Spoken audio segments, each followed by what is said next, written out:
Bueno, lo que pasó, cuando estábamos en el departamento con mi mamá y bueno, mi papá andaba trabajando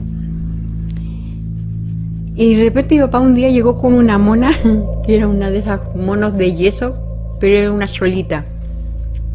Uno supuestamente le colocaba un cigarro y el cigarro se iba consumiendo. A mi mamá nunca le gustó esa mona. Entonces siempre renegaba con esa monita.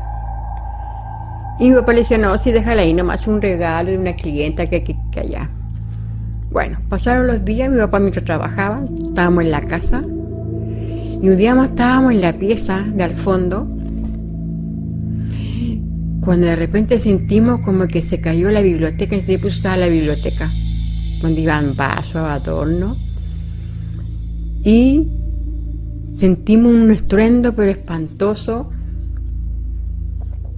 de que se había caído la biblioteca y pensamos que se había dado vuelta todo y quedamos pasmadas en la pieza, no sabíamos cómo reaccionar y cuando reaccionamos nos levantamos de la cama y corrimos a ver qué desastre íbamos a encontrar. Resulta que cuando llegamos no había nada botado, estaba todo intacto. Y nos quedamos mirando a las 3 y no sabíamos qué decir porque no, el ruido que escuchamos en el dormitorio era para que hubiésemos encontrado todo tirado, todo roto y no había nada.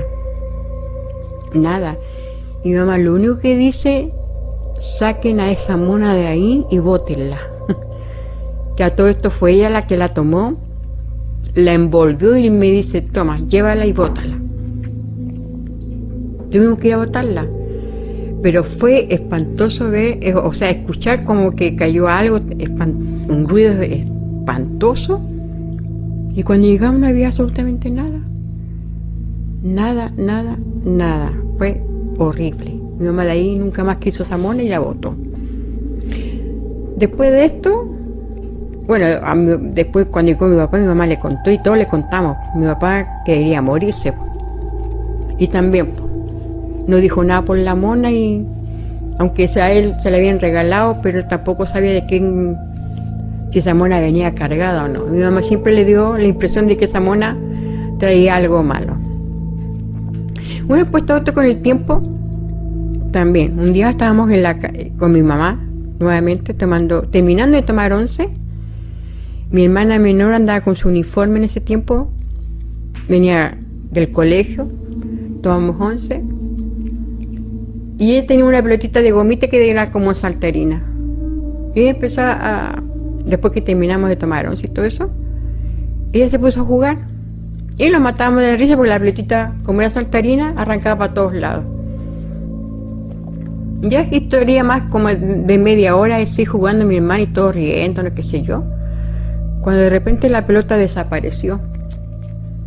Mi hermana empezó a buscarla por todos lados, que era, o sea, el comedor estaba todo juntito, pero la pelota desapareció. No se veía por ningún lugar. Revisamos sillones, nada, muebles, nada. Y ya mi hermana se estaba aburriendo.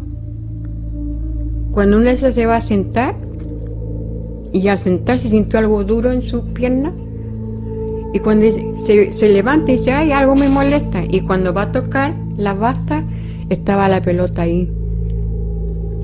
También quedamos para adentro, incluso ella también quedó mal porque nadie entendió cómo la pelota pudo entrar en la basta del jumper si no estaba descosido.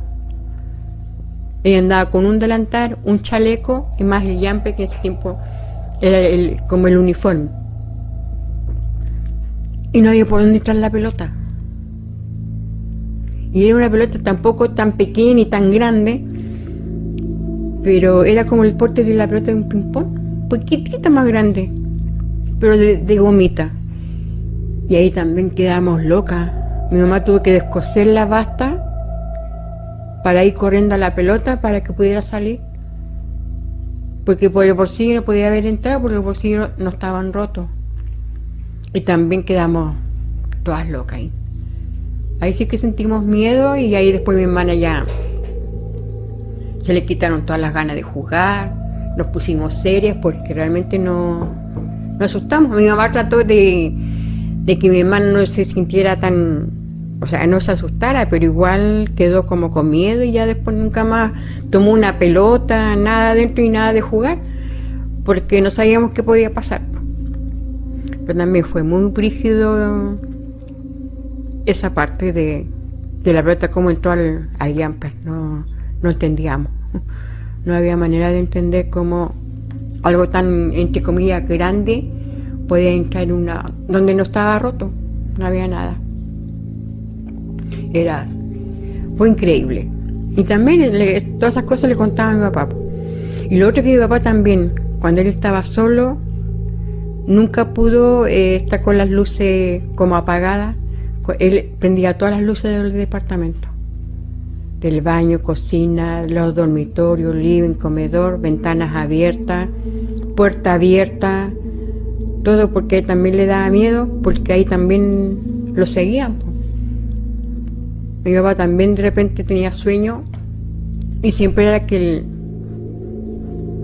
el pije lo llamaba. Entonces cada vez que mi papá quedaba solo en el departamento, mi papá veía todo,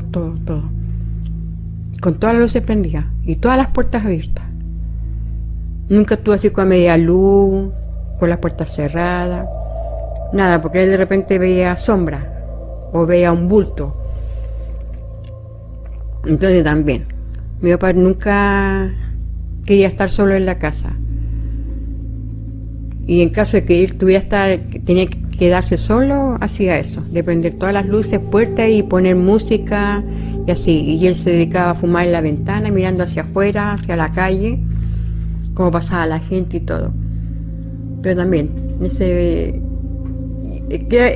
sector era antiguo, ahí habían entierros, pasaban muchas cosas también. Cosas antiguas que mi papá nos contaba, que ese terreno donde estábamos nosotros viviendo antiguamente era chacra, eran parcelas gigantescas. Entonces, en esos años, cuando él estaba más joven, él contaba que también él oía historias de viejitos más viejos de esos años que contaban historias, que siempre había un camino que a cierta hora los caballos no podían cruzar.